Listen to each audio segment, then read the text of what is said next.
Almusal po tayo ng daing na pusit. Ayan. Thank you po sa nagbigay sa amin ng daing ng pusit. Sa napaka-generous na mag-asawang Diloslado. Ayan.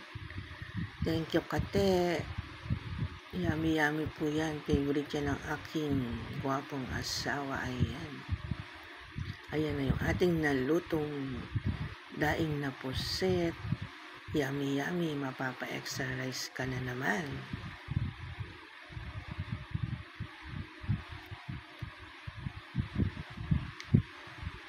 Thank you for watching. God bless everyone. Happy Saturday morning.